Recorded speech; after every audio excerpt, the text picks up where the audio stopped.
You know, it's sad, but everything in reality, all of this doesn't matter and it never will matter. Like everything around us, everything we believe in, art, music, all of that shit, it doesn't matter at all. And the reason it doesn't matter is because when you actually look at things from a perspective like this, you start to realize that all of everything that we think matters does not mean shit at all. Not one fucking bit at all. Because everything that matters is mattered to us because we put value on it. It doesn't actually matter. Money only matters because we value it. It doesn't matter without us. So everything that matters, it's because it matters to us, not because it matters in reality. That doesn't mean you go approach life with, oh, nothing matters, I'm just depressed because all of this doesn't matter, every single star in the universe is gonna die. That's not what I mean. I mean to say that us as humans put value in what we believe matters. For example, emotions in our head are just signals. They're a series of connections, they're neurons firing. Technically, they're not real. What we feel, what I'm touching, this is just a signal. It's not real. What I'm doing is a simulation. It's not real. However, what matters though is this moment. This moment matters. This love I feel matters. This comfort I feel matters. It might not be real, but it doesn't have to be real to matter. And that's what people need to understand. Me touching and feeling might not be real, but it matters though. It matters because it's what's going on right now. That is why us living in some form of simulation is very plausible. And the reason that is because, like I said, things don't have to be actually real to matter. Things don't have to be real to make you feel something. Like I said, everything's simulated already in our brains, our emotions, our touch, and everything's already simulated. So we already have proof that things don't need to be real for us to have the illusion of touch, to have the illusion of comfort, have the illusion of love. Because they're just systems. They're just like, it's like creating a game world. It's the same thing, just systems. Our brain has systems. All it is just systems that simulate things, that simulate hunger, love. So it's all systems put in place that our brain does for us. So us living in a simulation isn't really that far-fetched and scientific as people think. It actually makes a lot of sense because we are already simulating everything in our brain. Our brain's already simulating things already. Let's say we created something like the Matrix, a simulated world with living and breathing people. Let's say in this world, two people fell in love, right? These two people fell in love, man and a woman, right? To them, their love that they feel is real. Even though we tell them, hey, we created you with zeros and ones, with lines of code, what you're feeling is not real. But to them, they're like, no, I feel like I love this person. I love this person. I feel like I love this person. Because they do. And that's why it matters. So even though we created them in a simulation, their love is still real. Even if we created it, their love is still real. Just like when I touch things, it's still real. And that's what I'm trying to say. Things can be simulated, but real enough. You know why people think we have a God? You want to know why? Because people think, because of their egos, that we are important, that we're special, that somehow in this entire universe, humans are so special and we deserve someone looking out for us. But you need to understand, we are nothing. We are meaningless. There's nothing looking out for us. All right? Look, I ain't trying to disrespect anyone's beliefs or anything like that, but you need to understand the only reason people pray to a God is because they think they're more important than they actually are, you know? And that's the truth of it. I'll be honest, that's the truth. That's why I don't believe in God like other people do, because I understand we are nothing. We're literally nothing. I'm gonna give it to you straight. God is simply a coping mechanism. Church is simply a coping mechanism.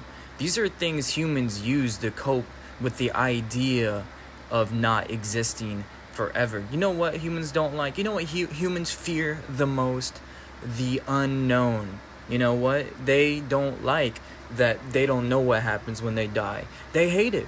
Because the human mind hates things that it doesn't understand. It fears them. It wants to understand everything.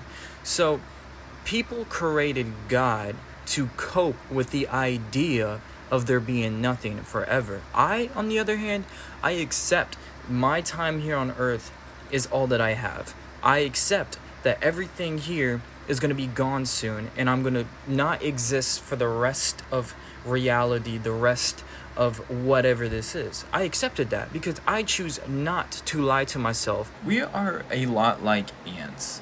Ants build massive anthills in their perspective. They build all these systems and they have a network of people, and to them, that is their society. You know what? They can't even comprehend us because they can't think like us. But what if we are actually the ants? What if we are building societies, building mansions like ant hills, but we can't comprehend what's above, right? And we think we have everything figured out. You know, we have all our society, just like ants think they have everything figured out with their ant hills, their systems, their societies, the way they work together. But in reality, there's something way bigger that they can't even comprehend. That's why if there truly was a God, we are not comprehending it because we can't, because we have stupid human brains and we have limitations. For example, like what if ants felt love, felt fear, felt panic, and they just react in the only way they know, just like humans react in the only way we know, the only way we can process. But they can't physically comprehend us, right? So what if there's something much bigger than us, right? And it looks down at us and it doesn't process that we are experiencing complex emotions, because to them our emotions are just simplified. Just like we look at ants like, oh, look at them, they're panicking, but maybe that's everything to them. Maybe that's complex to them in the way they know. Just like when something bigger than us looks down at us and they see, like, there are some simple emotions, look at that, and we can't even comprehend them. You know what I mean? Like, we could very well be the ants to something much bigger than us that we can't even comprehend. And you wanna know the fucking depressing part? If you gave an ant a super ant brain, like this is the most intelligent ant you have ever seen, it wouldn't even begin to comprehend 1% of us, not even 0.1% of us, because we're so different. Meaning, even if I become really smart, really self-aware, I will never be able to comprehend what's above me because we're so different in systems. We have completely different systems. We will not be able to talk to each other. The only way that would be possible is that you would have to translate somehow, or something along that line. So here's the crazy thing. As a human being, we are in the middle ground. We are smart enough to understand that there's something above us, but not smart enough to comprehend what it is. To put it simply, we will never understand what reality is. We'll never understand what the universe is, and that is because it was never designed to be understood. It was never designed with us in mind. We are never gonna know.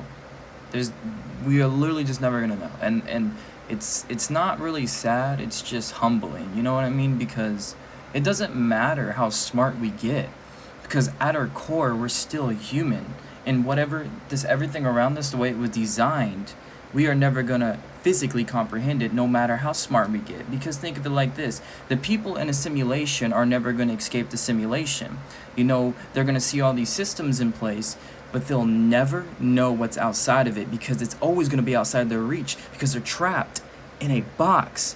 We could be in the same situation. The reason I say this is because if someone's in a simulation, they physically cannot comprehend what's running the simulation outside of the simulation. Just like, let's say an NPC in a video game was fully self-aware and fully, he can comprehend everything going around him and he's like a real person.